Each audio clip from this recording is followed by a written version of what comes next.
on in your head. You know what I'm saying? Or I seen you post the other day. What's that really about? If somebody asks you that, are you gonna be like, nah, I'm good though? Then you're not gonna be you're not gonna get to the root of the problem if you keep being surface level. I can't tell you how many times someone's posted on Instagram some shit that you'd be like, "Man, let me hit this person up," and then you ask them how they doing, and they just be like, "Oh, I'm fine."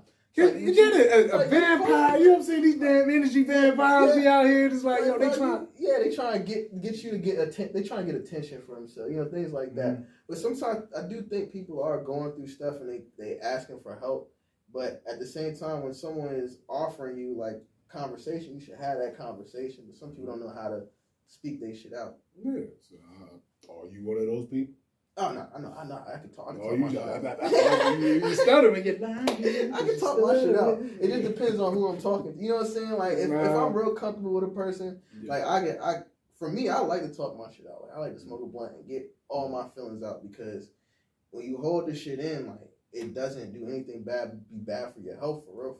Like in my opinion, all the bad energy got to come out.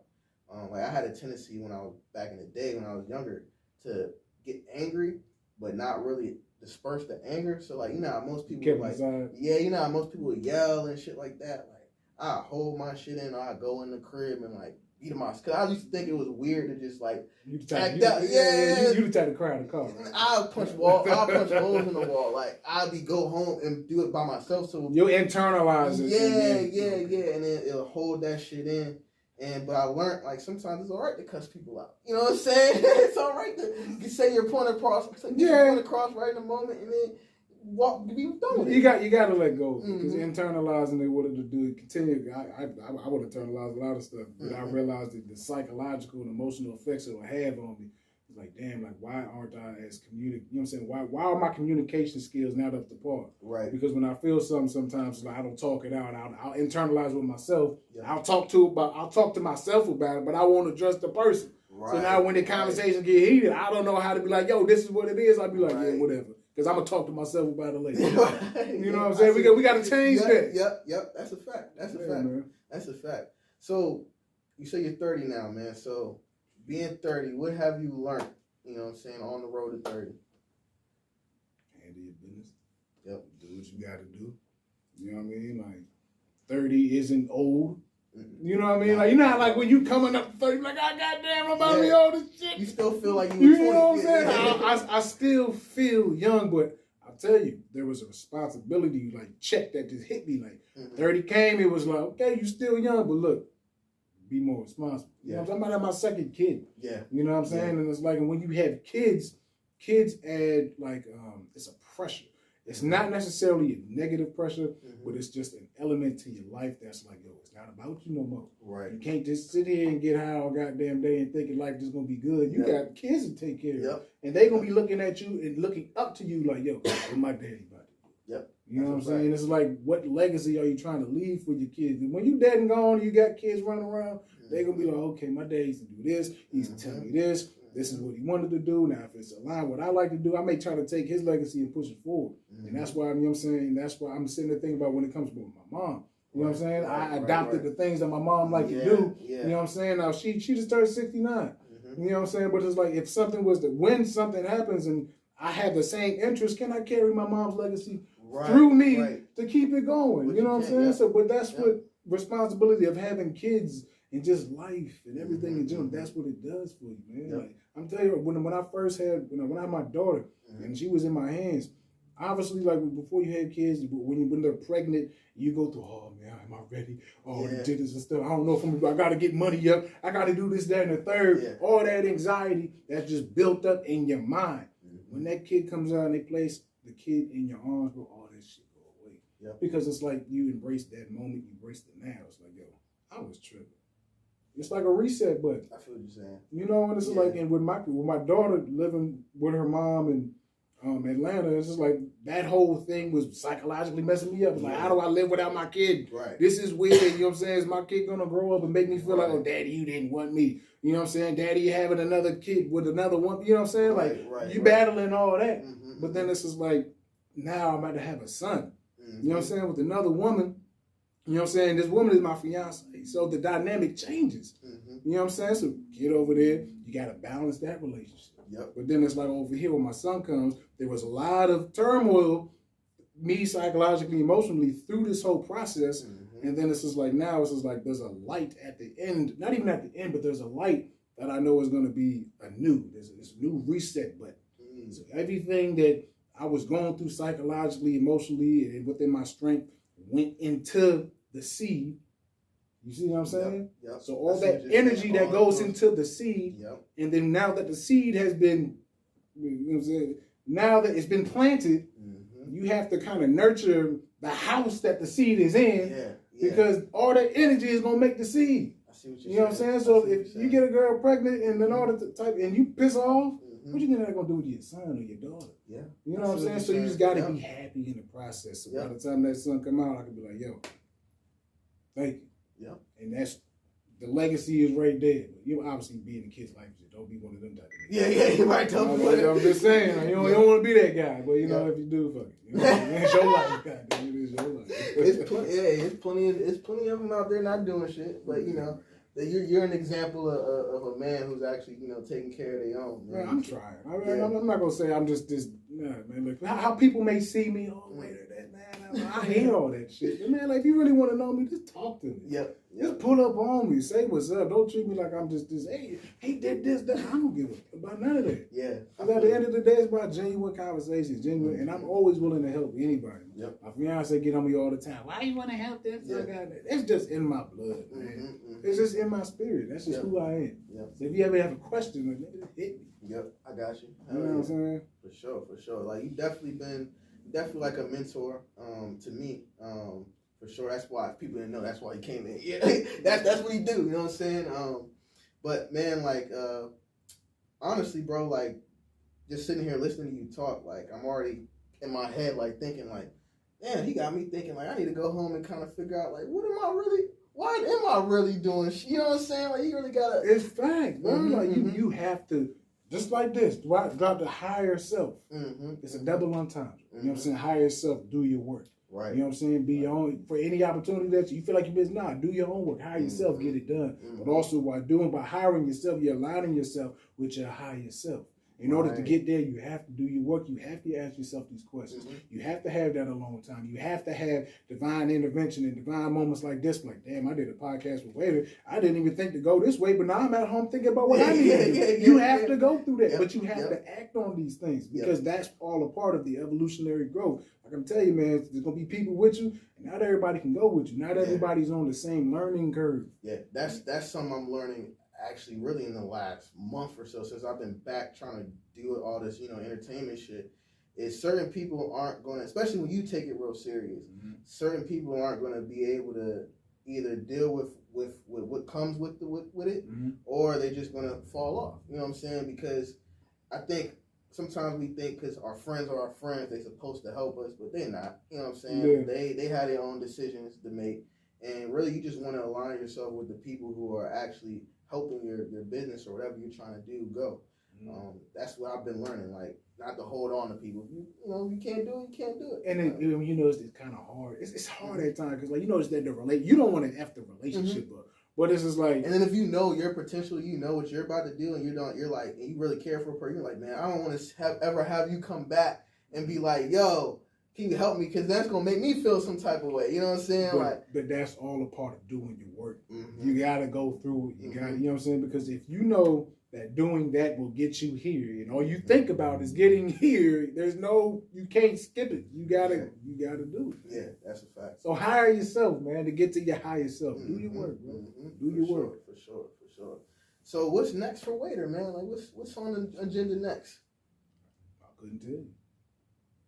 I couldn't tell you. I mean, look, if I was just, I know what I see and I know what I seek, but you know what I'm saying? Like, I couldn't tell you. I'm just doing my work. So I'm trying to navigate just like everybody else.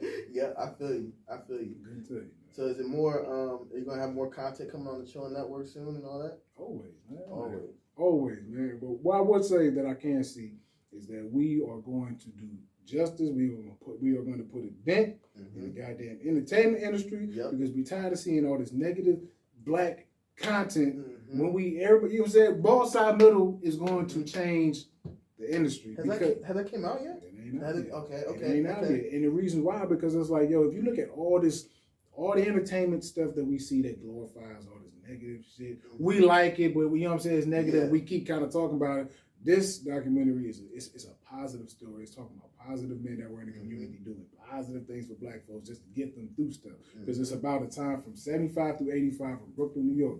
You know what I'm saying? About all these kids that was growing up in the ghettos and the crack era, fighting all that just to really, really live and sustain a basketball career. Yep. Some of them went to the NBA, like some of them didn't, but you still had to go through all that. And there were mentors. Yep. There were, you know what I'm saying, people that were giving them guidance and helping them get to the next level through basketball. And that's what the Ball Summer is really about, man.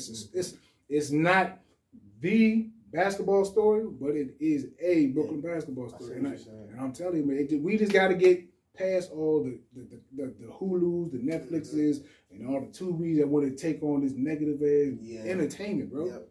You know, and we just trying to use that to shed light, man. But look, man, y'all gotta get hit ball side middle, man. When do you think it's gonna come out? I couldn't give you an answer.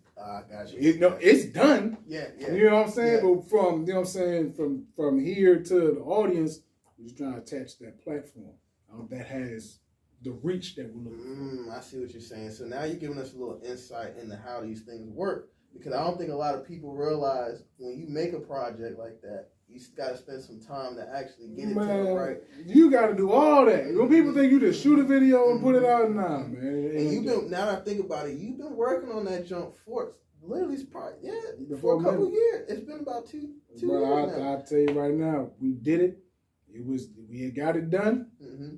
But something went right. We had to redo the whole joint. Damn, yeah. You know, so... But everything happens for a reason, because after redoing it, we added more production value. Right.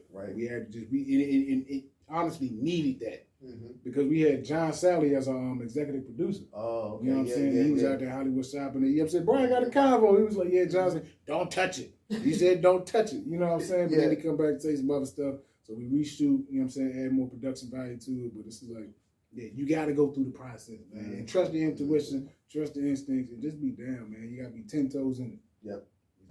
Deal with it and do it. And at the same time, all 2022, handle your business. Yeah. You got to do that. Yeah, I call it the grown man time, man. Like, sometimes you got to get your grown man time early. The earlier you hit that, the better it's going to be. You know what I'm saying? Now on the show now, bro, I've been having my mom kind of chime in on what kind of questions, because she normally comes up with questions after she hears the person talk. No, that's fine. So, that's fine. You know what I'm saying? She's going to probably have a couple questions for you. That's fine. Go ahead, Mom. Okay. I have a lot, but I'm not going to do it on this show because I want this to be my son's show. Oh, okay. But normally, I would love to do another show just specifically on some of the things you touched on. You touched on some great stuff. And I'm noticing a trend now with all of the people that are coming on the show now are touching on, but they're adding another layer. And you just added a total another layer to what the other ones had said previously. So some of the things that were brought up in some of the other podcasts were about, because I asked a question about the words that you speak, because you were mentioning about the industry, and the industry is put a lot of mess. It's just a lot of junk. Basically, we want to be honest with it. You're bringing in more of a conscious level, which is all the stuff that you're talking about is touching on that spirituality part, which I think is here, but we need it to surface, and we need all the people to come together. And I think that's what's happening is the people are starting to come together who are consciously aware and bringing it to the surface. So you are definitely a person that's doing that. And I like the way you are saying that you go with what feels right at the moment, and you know that when it's time for it to surface, it's going to surface at the right moment. It's just like I tell my son is that his stuff is coming together, and you're right. You said it, like you hit it on the nose when you were saying about removing all the stuff. All these things have to be removed before the right thing, the right people to come in, and the right circumstance to come in. And I really feel that there is a section of people that are coming together, including me and some other people, and we're all going to connect. We're all connecting because I see like it's almost like we're all on the same wavelength, but we're going in different directions, but we're all coming together. Like the circle, right? So I want to know more. I love this shirt, the higher self. I love the what it stands for, because at first I was going to ask you what it stood for, but then now I'm like, yeah, I get it. So I caught on in that, and then you mentioned something about I like your analogy about the coming out. Birth. I thought that was great. And then I also like what you said about, you said something about doing the work, and it just reminded me of something I've seen over and over in my Instagram about we have to heal for our kids. So you have to heal first, and a lot of people are not doing that. So I'm in the counseling field. I've been in the counseling field, coaching field for years, and I've seen like the worst of the worst. I've heard the worst of the worst. I've seen kids just torn up because of family stuff, right? And so unhealed family, and it carries over generation. And for people to recognize that, hey, we need to heal ourselves in order for our kids to be healed. And I'm also a teacher, so I'm a professor at Germanna Community College, and I teach psychology. And one of my tasks in that environment is to help my students to realize that you all are raising the next generations to come. And so you all have to heal first in order to make sure that they are fine. Even if you do your work, and none of us are going to be perfect, because again, this is a journey, just like you said. This is a journey that we all have to take, and we have to take it on our own too at the same time. So, but part of the process is also bringing in other people, but they have to be the right people at the same time. Yeah. But at the same time, we also are going to meet people who challenge us, because that's the only way we're going to get to our higher self. Is we got to learn we got to get with the people who challenge us to bring out that part, right? And so we got to get through the ugly. I call it the ugly. And it's ugly, and it's like to what you're saying is like, have you ever heard of like soul groups? Yes.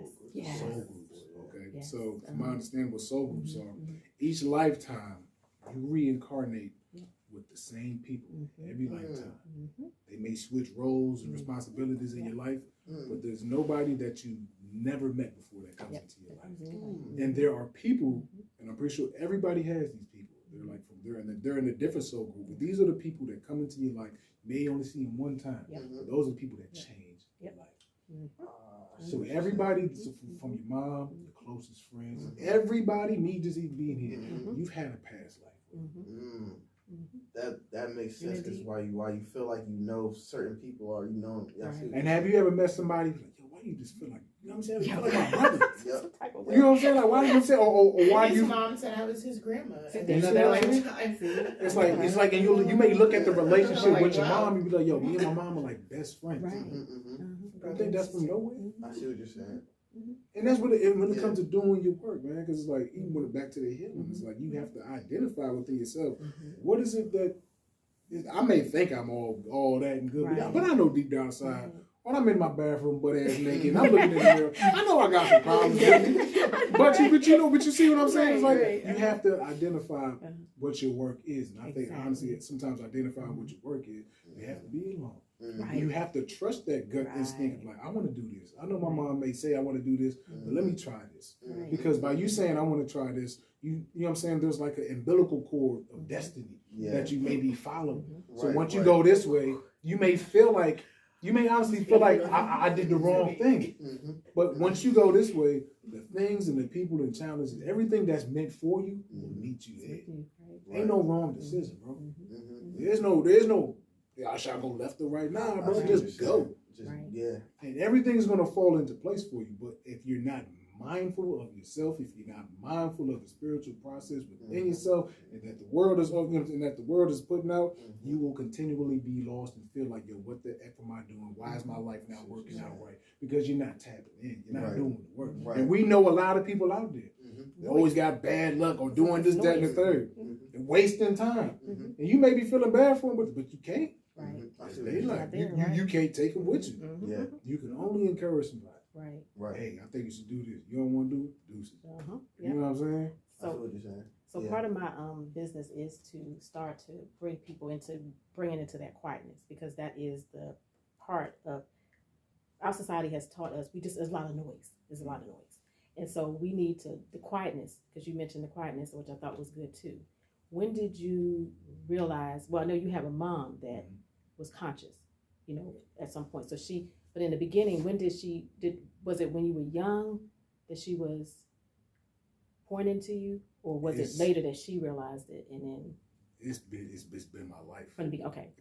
From the beginning, and what I say with that is like growing up, she would just be doing her. Okay. And then when it comes to the spark of my interest of like what she was talking about, I feel like it came naturally because it's like, I guess my life just naturally, based off my life path, it just naturally just went along with it. Because kids choose the parents. Parents don't choose the kids. You see what I'm saying? Like I had to learn something from them. You know what I'm saying? And just like he learning something from you, like you know what I'm saying, but what is he learning? Right. Out of everything that you're doing, what did he pick up on? That was natural. You know what's interesting? I'm thinking about how you're taking stuff from what your mom did, and then I'm doing the same thing, and we're almost evolving it into our day and age. It's the evolution. That's what I'm talking about. The evolution. Yeah. So that's why I was going to ask you that, because I think I want to say my son said something about, what was it about?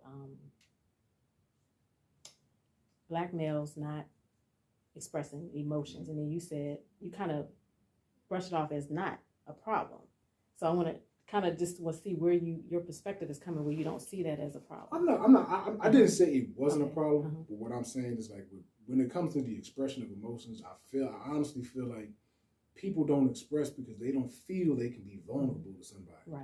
You know what I'm saying? Like if I don't know you, and then you come asking me questions about how do I feel, whatever, you know what I'm saying? I may not be opening up to you based off of who is she. Right. And even if it was somebody that wasn't more so like I didn't have to know, but then in return that's like, okay, so what's wrong with me? Like how was I brought up? Where do I stand at with myself and my emotions? How do I identify what's my blockages? Right. But that's why you have to even if you're going through it, or even if you're trying to get into somebody's mind to understand what it is, you have to allow them to be vulnerable in whatever source you may have to do. You know what I'm saying? Okay, let me ask you a question. You like music? Hey, I like Tupac. What about Tupac do you like? What's up with Tupac? He just makes me feel like, you know what I'm saying? I can connect with how he feeling. Right. Why are you feeling? Man, I'm feeling a little bit like, you know what I'm saying? That opens up like a portal of vulnerability that you can now hop into. Right. Okay, I identify what you like. So if I know what you like, there may be a chance of you telling me what you don't like. Right. I see. Yep. And you're absolutely correct. But then how do you translate that into just a normal, just society in general? I mean, how do you translate that? I mean, it's easier. Like it makes sense. It sounds right. And that's great if you're in that setting. And I guess I'll say that because being in the counseling field, if people don't come to you to give you that opportunity to do it, then how else are you going to reach them so that you can give them that opportunity for you to? You have to. I believe you have to attract them. Okay. I don't think the answer is as complex as we think it is, because I think people know what they like and what they don't like. But I feel like if it's coming from a natural state and you don't have to necessarily overdo it.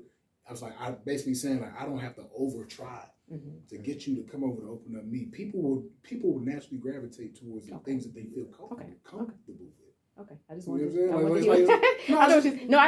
I know exactly what you're saying, because I always say that too. Is that I always say that the people who are supposed to come to you are going to come to you in some form. So I always, even like at the beginning of the semester, I always say whoever's supposed to be in my class is going to be in my class. And that's how they do. And whoever's supposed to be in that class at that moment. I've literally had students that would come years later, but they were supposed to be in my class before because obviously they were, you know. Now, quick question is, are there students that you want to come to your class that haven't been in your class? I haven't really thought about it, but it's possible. I mean, yeah, it's probably a population of students I would, because it's a population of individuals that I would love to come into my presence that I probably, I mean, at this moment, and then again, I need to probably sit down myself and get quiet for a little bit too, because I think, like you said before, we're always evolving, and so I'm changing and I'm coming out of a world that is a little bit different than the conscious world, you know, like that world that you're talking about. So I had to. It's all the same. Right. Well, I mean, I guess maybe I should explain it a little bit different. When you're in a certain setting, you have to thread a certain way, if that makes sense. Okay. And the type of setting that I'm in is you cannot I have to thread how I word my words has to be done a certain way, because it can be, if a person's not ready to hear it. I've had instances where I've said something that has been turned the wrong way if you don't word it the right way, and then you get in trouble in my world. But is that a setting that you feel most comfortable in? No, and that's why I'm trying to leave from it. That's why I left counseling. So with what setting would make you feel most comfortable for you? Don't have That's what I'm doing. So you're in that what I'm now. building. It's what I'm building. There you go. It's Okay, what so I'm you're building. doing your work. Okay. I'm doing my work. And then people are actually gonna come. But they need to find the seeds, like whether through the podcast or through just talking. Right. She said, so I may want to go to her. I think I've said that before, where I think media and entertainment is how we're getting that. It's one of the most influential platforms ever. It is. Media. And then if you think about it, who so-called controls the main society, they're not going to put this type of content out there. Why is that? Right.